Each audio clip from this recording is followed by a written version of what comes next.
Hey guys, I am Alli and I am here with Alicia G. She is an abuse coach, one of the most inspirational and amazing women that I've ever met. So I just want to start things off. Alicia, will you tell us a little bit about yourself? Yeah, thank you so much for interviewing me and this opportunity to share who I am and what I'm all about and what I believe in. So, yeah, a little bit about me is that I grew up in a home in Colorado, and I traveled a lot. I moved a lot with my family. But for the most part, my childhood was amazing. Like, I grew up in China, always doing something new, always meeting fun, exciting people.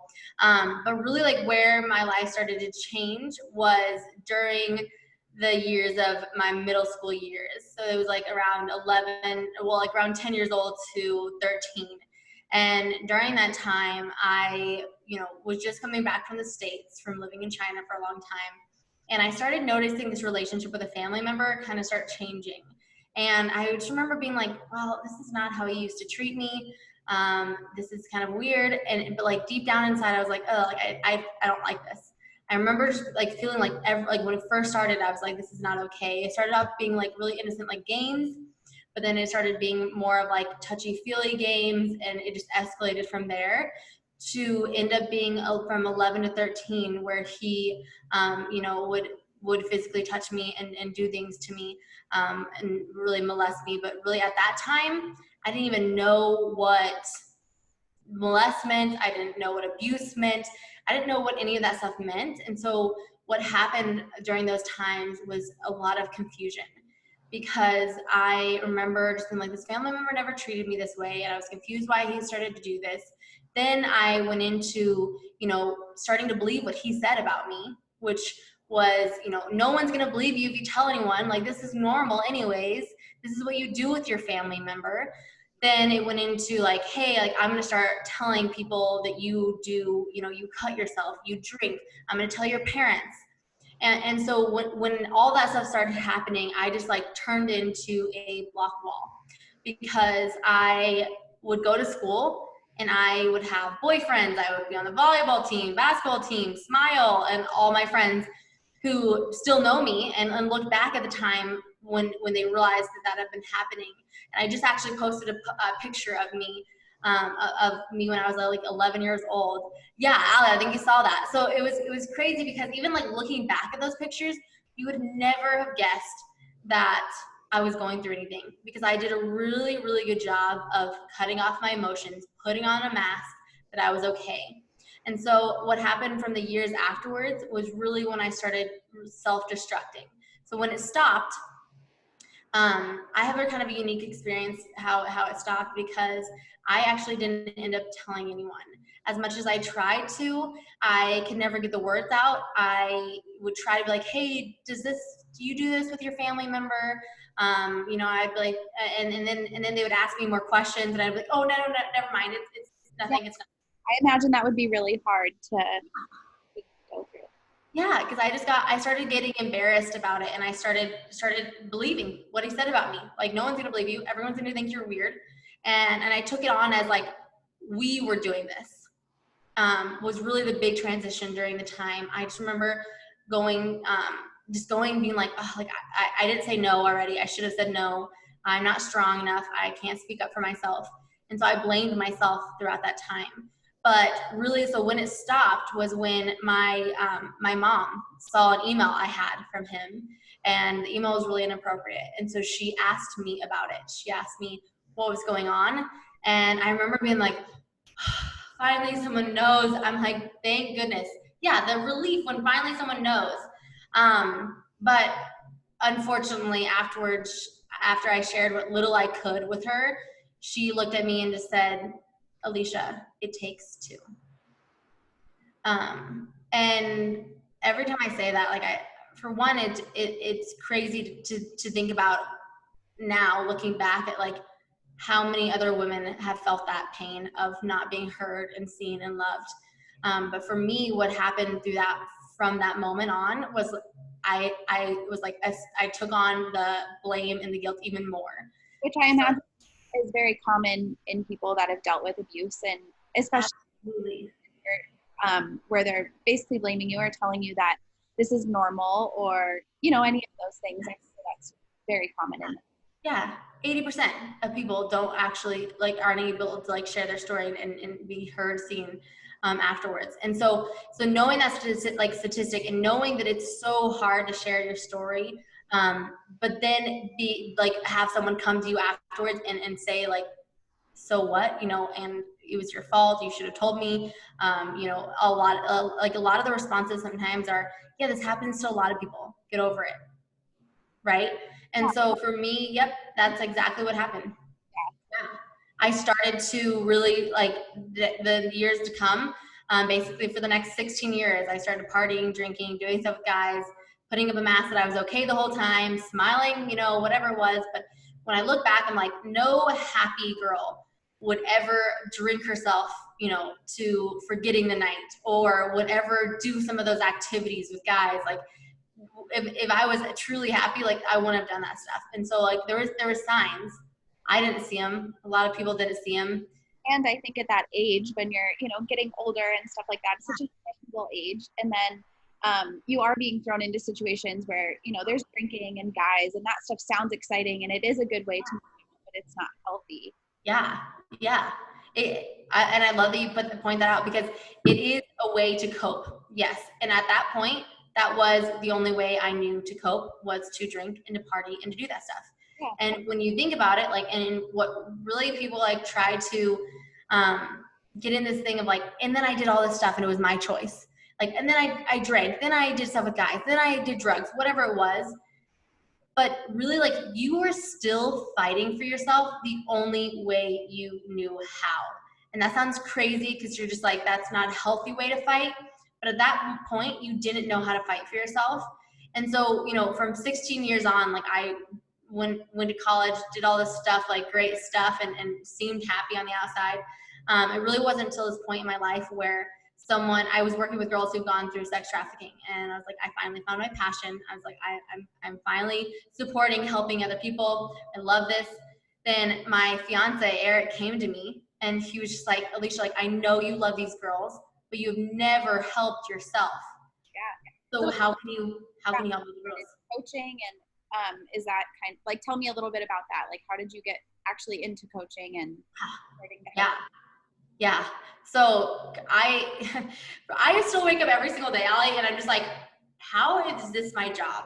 Like, I cannot believe I get to support women who've gone through abuse, like step through those processes of healing. But how that happened was because I decided to focus on myself first. There's no way that I could be serving others and showing up for others if I hadn't done the inner work for myself, if I hadn't taken years to focus on myself. And some people are like, that's selfish.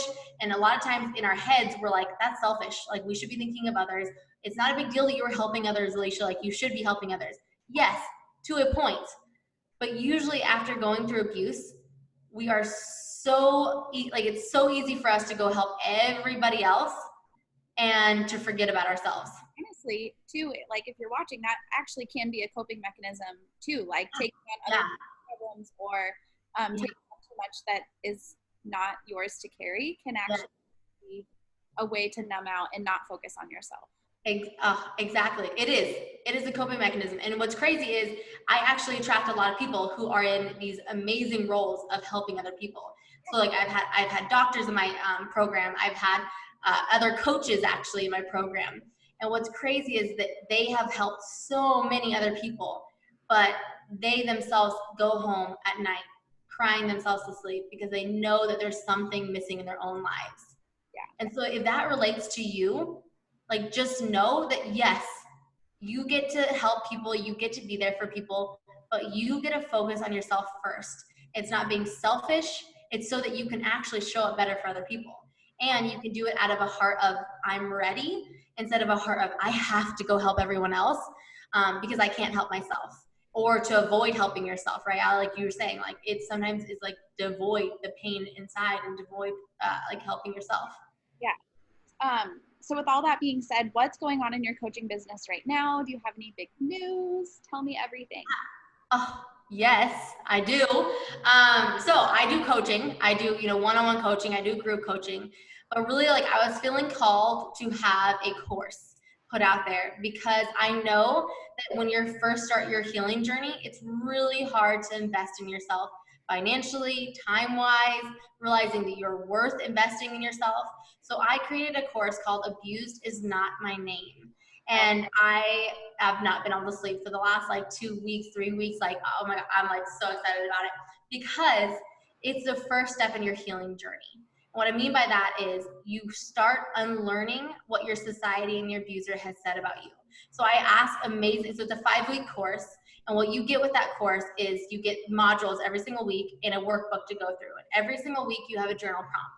I do the journal prompt with you on the videos, because I want to like show you that like I am still healing, I'm still growing, and I still see new things every single time doing these journal prompts. So what happens is we do these journal prompts together. We talk about them with the comments below. So like it's really interactive course. It's awesome. Like you can do comments, and you know, when you have a question, usually someone else does. When you have a comment about something, it encourages other people. So it's a really great community for one. And then I bonused in actually even more of a community by having a Facebook group where, yeah, every single week you're going to have a once a week question and answer with me. So you can ask any questions you have about the course, anything you have coming up in your life. And that will be live on Facebook, so that you just have that extra opportunity to, for one, get to know the other women in the group. And for two, just to know that you're not alone in this. The reason why it is a course is because I want you to be able to do something where it's a great first start of investing in yourself financially, for one. But you also invest in yourself time-wise, and know that you're worthy, and you get to take your own time going through the course. It's 5 weeks roughly. But what that means is like if 1 week, you know, you need a little bit more time on the prompts, if you need a little more time on yourself, then take it, because everyone heals at a different pace. And so what happens with this course is you get to work on yourself, love on yourself, have that community, and then you get to keep going. Because this course is an amazing, amazing first start of really asking those hard questions of, you know, what is it that your abuser has told you about yourself, that you're believing about yourself? Like I had to ask myself. What was the belief behind putting this course together? Like, was there anything that inspired you, or when you said that you were called to do it, like what called you the most? What was that? What called me the most, to be honest, Alli, was how many women have come to me and have chosen not to go forward in coaching. And not just with me, but in like, when I talk to women, I'm like, hey, I'm completely honest with them. I'm like, if my coaching program is the best program, I will absolutely tell you. And if there's something else that I think would be even better for you, I tell you that as well. And so what broke my heart is getting on those calls, hearing those stories, and realizing these women weren't signing up for my program or a different program, because at the end of the day, they weren't willing to invest in themselves. And so why this course is so important is because you get to take this step. It's not as much of a step as a coaching program, but it is an amazing first step of loving on yourself and realizing you do get to heal and find freedom after abuse. And I've often wondered, I follow a couple different coaches, so I've often wondered, like, okay, well, if they want to help this many people, then why isn't the course just free? Like, why wouldn't they? Love that. But I also can definitely see, like, why you would want someone to pay for a course, right? Because it's just another way to show that they're investing in themselves, and which is huge, because if you invest in yourself, then you grow, right? So yes. I love that you brought that up, Alli, because absolutely.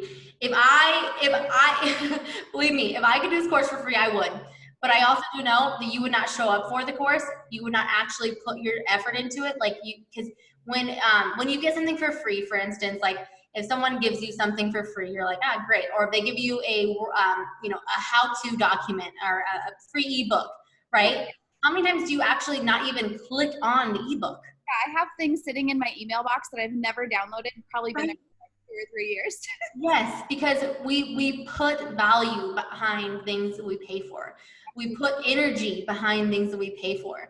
So it's not that like this course, like I can't offer it for free. I would love to offer it for free, but I would be doing you guys a disservice. Absolutely. And so what's amazing about this is actually paying for a course like this, investing in yourself financially, is the first step in healing. It's a huge step in healing, because how many of us like would not invest in ourselves for something to look good, or to to, invest in ourselves for a coach or for counseling or for whatever else. But we'll go buy a Starbucks drink. We'll go buy something we don't necessarily need, right? I know, Allie, sorry, I called you out on your Starbucks, but but you are also investing in yourself, mentally, physically. You are also doing those things. But the thing is so often we don't think that we're worth investing ourselves in a program like this. We're worth taking the time to go through a course like this. And so the reason why ultimately I have to charge for this course and why you get to pay for it is because you get to show up differently for it. You get to realize how valuable it is and how valuable you are. So yeah, I love that. They get to too. Also, so what are the biggest takeaways from this course? Like, what do you want? So say 5 women take this course. If even just 3 people take something away, what do you want that to be? Yeah. I, for one, want you to know you're not doing this alone. You're not in this healing journey. You're not in life on your own.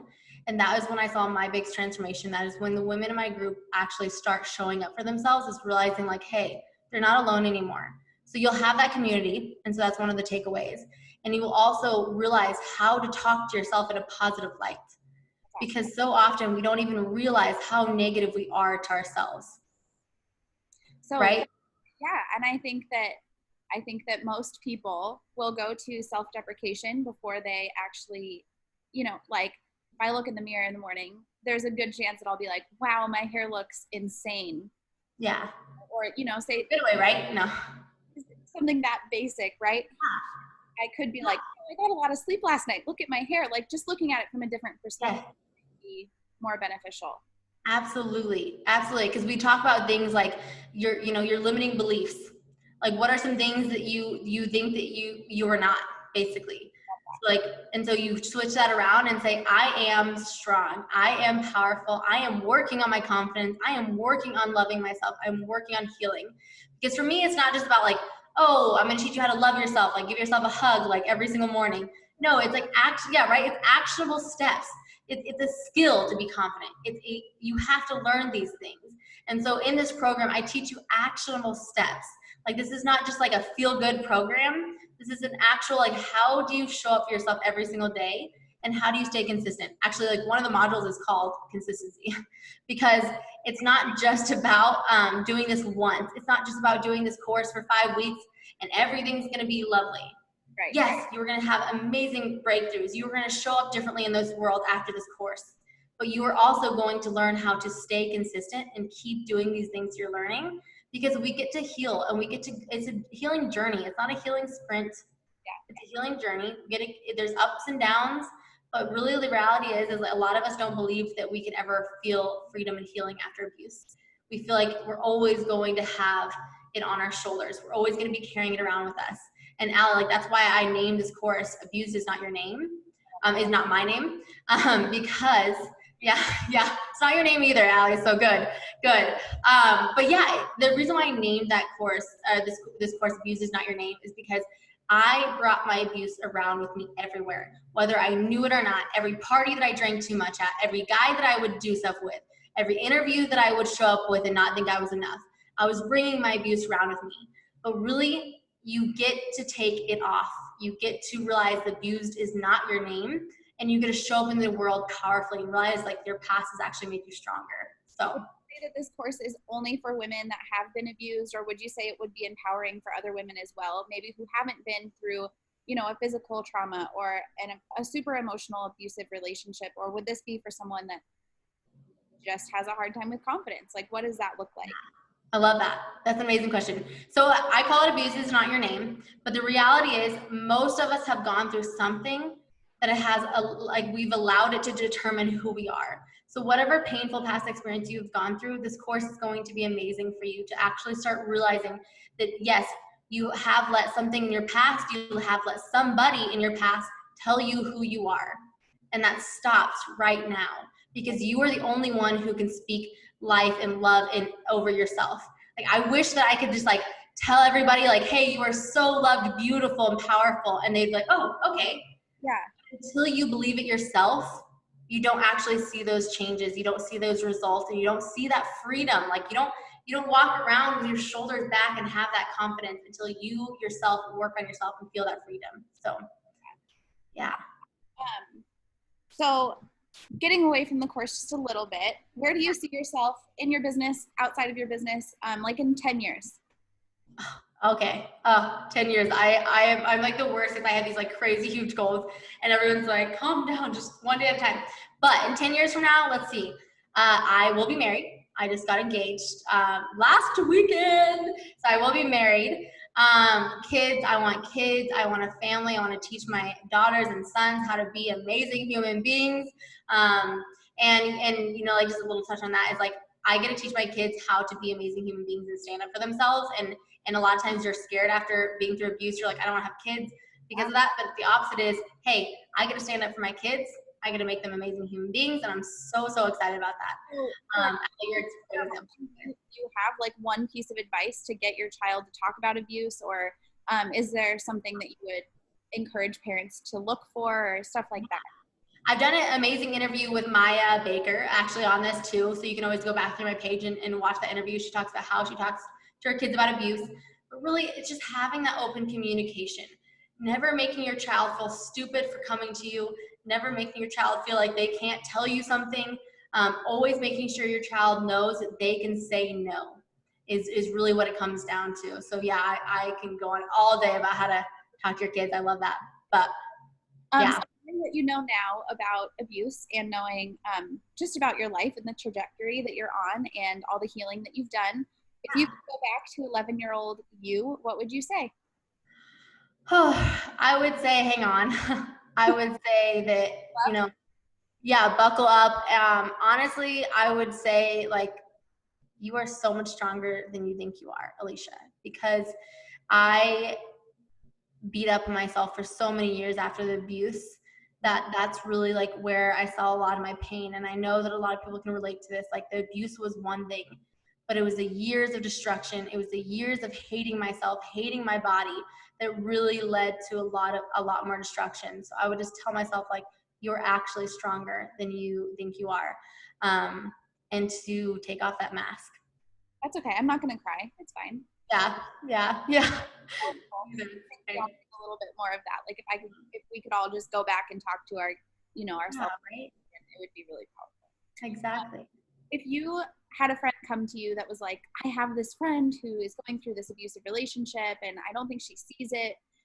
What kind of advice would you tell that person? Maybe they're not ready for coaching yet, or maybe, maybe they are, but they don't know what to do or what the first steps are. Yeah, absolutely. So a lot of times when we're in that abusive situation, especially if it's like domestic violence or abusive relationship, it's really hard for you to see it personally. And your friends might be coming to you. And if you're that friend going to your friend, trying to get them out of that, just love on them. Be there for them. Show them what it looks like to have a healthy relationship. Bring up some things that maybe you do with your relationship that's healthy. Or just like lovingly talk to them. Have an open communication. Let them know that you are always there for them if they decide to leave, if they decide to get out.